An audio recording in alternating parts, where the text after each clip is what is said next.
নমস্কার বন্ধুরা, আর জি কুকিং চ্যানেলে আপনাদের সবাইকে স্বাগত। আজকে নিয়ে হাজির হয়ে গেলাম ব্রাহ্মী শাকের একটা অসাধারণ রেসিপি নিয়ে। ব্রাহ্মী শাক ব্রেনের জন্য আর স্কিনের জন্য, চুলের জন্য দারুণ উপকারী।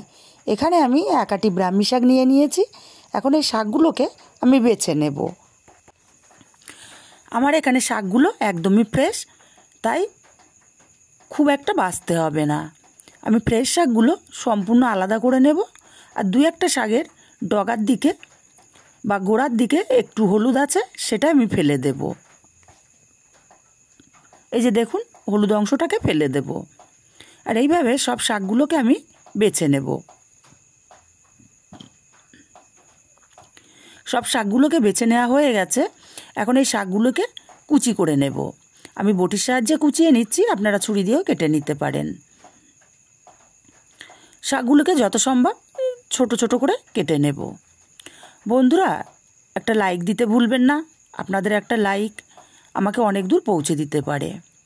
আর আপনাদের একটা লাইক ভিডিও বানানোর মোটিভেশন বাড়ে। একইভাবে সব শাকগুলোকে আমি কেটে নেব। দেখুন, ঠিক এরকম ছোট ছোট করে কেটে নিয়েছে। সব শাকগুলো কাটা হয়ে গেছে। আমি একটা পাত্রে উঠিয়ে নেব। শাকগুলো উঠিয়ে নিয়ে আমি এর মধ্যে আলু দেব, তাই আলুটাকেও কেটে নেব। আমরা যেভাবে আলু ভাজা করি সেইভাবেই আলুগুলো কেটে নেব। তার চেয়ে অল্প সামান্য একটু মোটা করে কেটে নেব। আমি এখানে ছোট 3টে সাইজের আলু ব্যবহার করেছি। এবারে উনুনে কড়াই বসিয়ে গরম করে দিয়ে দিচ্ছি তেল। তেলটা গরম করে বেশ কিছুটা পাঁচফোড়ন দিয়ে দিলাম। এই শাকের সঙ্গে পাঁচফোড়নটা দারুণভাবে যায়। আর দিয়ে দিলাম কয়েকটা চেরা কাঁচা লঙ্কা।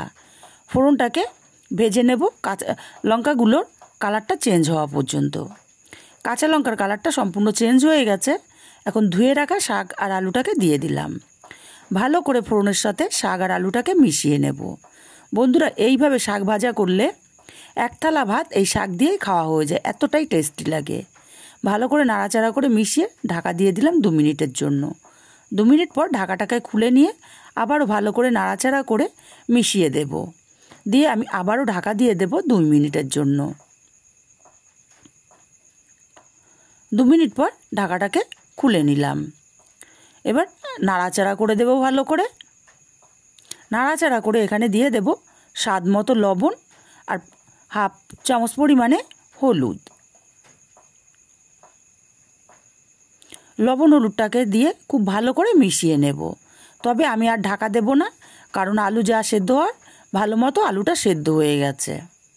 লবণ হলুদটাকে দিয়ে খুব ভালো করে মিশিয়ে আমি শাকগুলোকে পাতিয়ে পাতিয়ে রান্না করব। এখানে আলুটা ভালো মতো সেদ্ধ হবে, কিন্তু গলে যাবে না, সেইভাবে রান্না করতে হবে। আর আলুগুলো একটু লালচে কালার ধরবে, সেই পর্যন্ত ভেজে নিতে হবে পাতিয়ে পাতিয়ে।